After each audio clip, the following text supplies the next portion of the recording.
This is the best compact camera that Sony has ever released. It is called the Sony RX100 VII. But they still haven't released an updated model of this, and it was released all the way back in 2019. So how good is this pocket camera in 2025? Well, first let's start with the price, because they are still very expensive on the used market. Because Sony doesn't make a newer model of this, you can pick these up for about 900 euros used, which is really expensive. So you can see that this camera has gotten more expensive even though it's the same camera. But when we take a look at the build quality, it feels very well made. And that's something that is to be expected. You have a lot of nice dials, a zoom rocker, and with the buttons on the side you can easily adjust all the manual controls, which is a very nice option. It also has this tilt up screen, which can tilt up and down. And what is nice about this screen compared to the ZV-1 is that it flips up instead of to the side, so the camera isn't that wide. But this camera also doesn't have a mic wind filter on the top, which the ZV-1 does have. And even though the build quality is nice, I don't find the grip to be that comfortable. It's not something that I want to hold for a longer period of time. And when using this, it feels like I might drop it, so that's not really nice. It also has a pop-up EVF, so you can easily look through here. And the EVF is a very high quality one, so it is a really nice addition to have on this camera. It has a large 1.0 type sensor in this, which can also be found in the more professional NX80 and Z90 camcorders. So the video quality that you can get out of this camera is great. But it does have a different lens, and that is a 24 to 200mm lens, which goes from f2.8 to f4.5. So that isn't the brightest aperture, so when you are zooming in you will see that the video and photo quality will get a bit worse and there will be a bit more noise. Right now I'm shooting on the RX100 VII in fully automatic mode. No picture profile, except I did change the contrast to -1 and the saturation to +1. So how does the video quality look and how is the microphone quality? There's almost no wind and I'm using it at arm's length. So as you can see, it won't be the widest field of view, but still good enough for vlogging. And I have this nice flip screen so I can see myself. And what do you think of the video quality? Let's do a quick zoom in. So now it's on the fast zoom, I think, in the settings. And this is all in 4K. So how is the 4K image quality of the RX100 VII? I think it still looks very nice, except keep in mind it does have a few limitations. So when you are zooming in and out, you will hear the zoom in the recording, which can be a bit annoying.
What is nice is that you have a lot of reach, which is about 8 times zoom in a compact body. You can easily fit this everywhere and still get a large zoom with a large sensor. On the front you have this nice manual ring, which you can change to a lot of settings, so you can use this for the aperture or for your zoom or for the focus. And I think that is a really nice addition that I kind of miss on my ZV-1.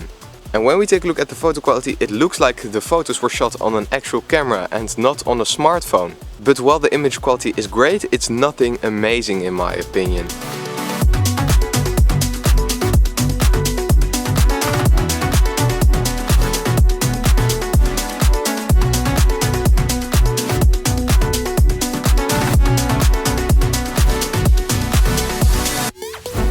Yes, you can get some really nice results with the RX100 Mark VII, but is it really worth paying that much money for a compact camera? I'm not sure, because a lot of smartphones these days can also take some good photos, which do have the smartphone look, but if you actually want professional photos, then you might as well get a little bit of a bigger camera, because you can still feel this in your pocket. It's still a pretty big camera inside of your pocket. And when you just carry a small bag with you, with for example an A6000 series, then you will have a larger sensor with better image quality. And when we take a look at the video quality of this camera, it does look very nice, also like it comes from an actual camera. But what is a little bit disappointing in my opinion is that it doesn't have a very close focus distance, so this won't be the best camera for macro shots. The autofocus on this camera is excellent. It's very great, very fast, and I haven't had any issues with the autofocus on this camera. But the dynamic range, because it is a smaller sensor compared to full frame, isn't the best. And because it doesn't have the processing power of smartphones, you will see that a lot of things will get overexposed compared to using your smartphone. So that isn't the nicest look. But if you will do a lot of editing for your photos, then you might be able to fix that in post with RAW. But keep that in mind, if you just want to point and shoot and not edit later, then this might not be the best camera for you. Then you might as well just use a smartphone. Because even though you do get the camera look, it will get some things overexposed. The video quality of this camera is really nice and you can use it as a nice vlogging camera. But if you are someone who uses a camera mostly for video, then you probably want to get the Sony ZV-1 instead of the RX100 Mark VII, because that has a better aperture, which means you can get more background blur, and it also has a built-in ND filter, which makes sure you can get some nice motion blur in your footage. It also has a built-in wind protection, which the RX100 Mark VII doesn't have, so this one will pick up a bit of wind when you are recording video.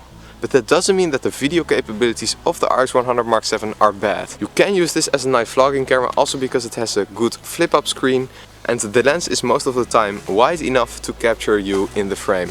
But don't expect the GoPro levels of stabilization or an extremely wide angle lens. So should you still buy this RX100 Mark VII in 2025? Well, I think it is definitely a bit overpriced because the technology is already outdated. When you look at the used market, they are very expensive and you can get some cheaper models like the RX100 Mark VI or V that have almost the same amount of features but are a lot cheaper compared to this camera. Because the older versions of the RX100 lineup are still good enough and are a lot cheaper. And this is still a very big camera in your pocket, so you might as well get a little bit of a bigger camera with an APS-C sensor and get better results. So what do you think of this RX100 Mark VII in 2025? Let me know in the comments down below and thank you so much for watching.